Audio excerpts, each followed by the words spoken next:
107.8 MHz Radis FM, The Education and Entertainment Radio. Halo Radiser, balik lagi nih ke Mini Talk Show Podcast kita. Kali ini ada aku Listia. Kita mau bahas terkait sejarah, khususnya sejarah pertanian yang pernah terjadi di Indonesia.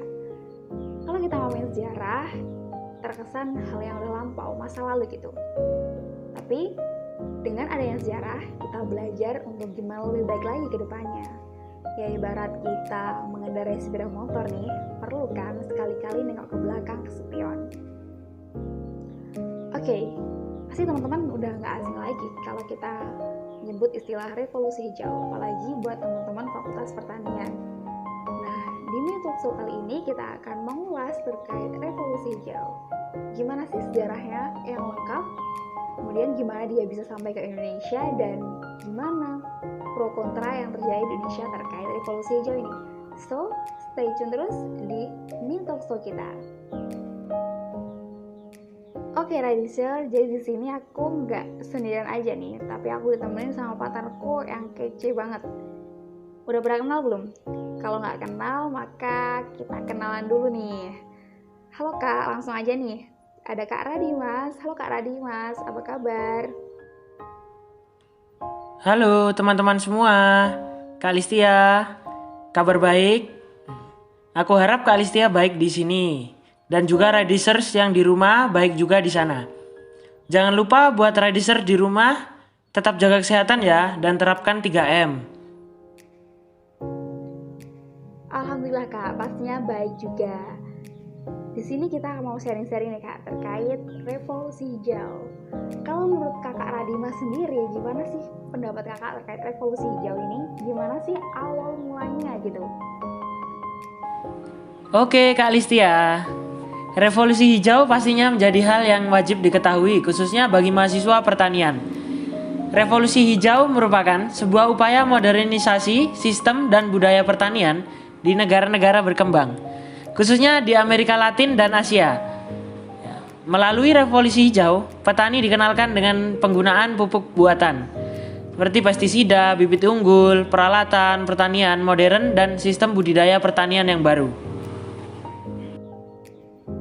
Oh gitu ya Kak, jadi revolusi hijau ini emang berasal dari keresahan-keresahan ilmuwan dulu terkait tingginya penduduk yang juga berkorelasi nih dengan kebutuhan pangan, sehingga mereka menemukan inovasi untuk bagaimana meningkatkan produktivitas tanaman itu sendiri. Itu dia Kak ya.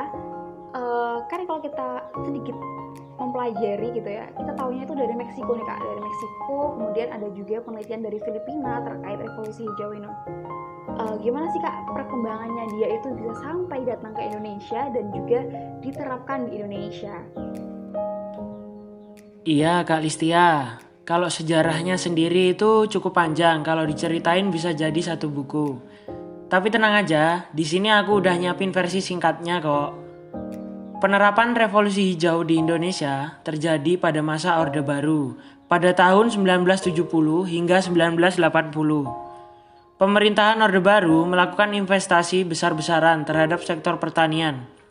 Pemerintah Orde Baru membangun dan mengembangkan program-program modernisasi pertanian yang bertujuan untuk meningkatkan produksi pertanian di Indonesia.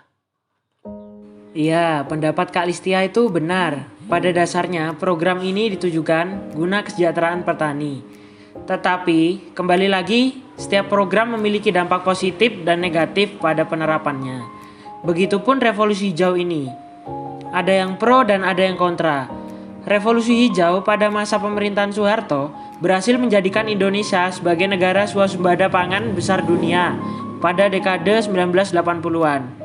Dampak positif revolusi hijau yakni meningkatkan kesejahteraan petani, menguatkan perekonomian perdesaan, meningkatkan ketahanan pangan nasional, dan membuka kesadaran masyarakat perdesaan akan pentingnya adaptasi teknologi. Sistem pertanian masa Orde Baru revolusi hijau tidak hanya memberikan dampak positif, namun juga memberikan dampak negatif. Berikut dampak negatif dari revolusi hijau, yaitu ketergantungan petani terhadap pupuk kimia dan pestisida yang tidak ramah lingkungan menggunakan teknologi modern. dalam usaha tani yang belum merata, menimbulkan kesenjangan munculnya kapitalisasi dalam sektor pertanian. Jadi begitu. Wih, kayak emang keren banget kalau kita ngomongin soal sejarah itu emang gak ada habisnya gitu. Terkesan membosankan, tapi sebenarnya dengan sejarah kita belajar berbagai banyak hal untuk nggak mengulang kesalahan yang sama. Dan kalau bisa aku simpulkan, sebenarnya revolusi hijau ini dia itu ibarat dua mata pisau. Dia ada sisi positifnya dan juga negatifnya. Dari segi positif, kala itu keren banget gitu. Kita bisa swasembada beras, mencukupi kebutuhan dalam negeri, bahkan juga kita ngirim untuk luar negeri gitu. Namun di sisi lain juga ada sisi negatifnya, dimana dampak dari revolusi hijau itu bisa kita rasakan hingga sekarang. Kalau kita ngelihat penelitian para ilmuwan gitu terkait pertanian Indonesia, banyak yang menyatakan bahwa memang terjadi kemunduran gitu terkait produktivitas. Ya karena dosa kita di masa lampau gitu, penggunaan pupuk dan juga pestisida yang berlebihan yang berakibat juga dengan kesuburan tanah. Dan tentunya produktivitas ketika kesuburan turun, produktivitas tanaman juga turun gitu kan. Jadi terima kasih banget nih buat Kak Adimas yang udah berbagi informasi dan juga teman-teman yang udah mau dengerin podcast kita kali ini. Dan semoga dengan podcast ini bisa memberikan informasi lebih kepada teman-teman dan juga sebagai referensi buat teman-teman yang cari informasi terkait revolusi hijau ini. Terima kasih buat teman-teman yang udah nonton dan jangan lupa subscribe, like, share, dan komen. And stay healthy. Saya Listia dan juga Kak Dimas pamit undur diri. See you.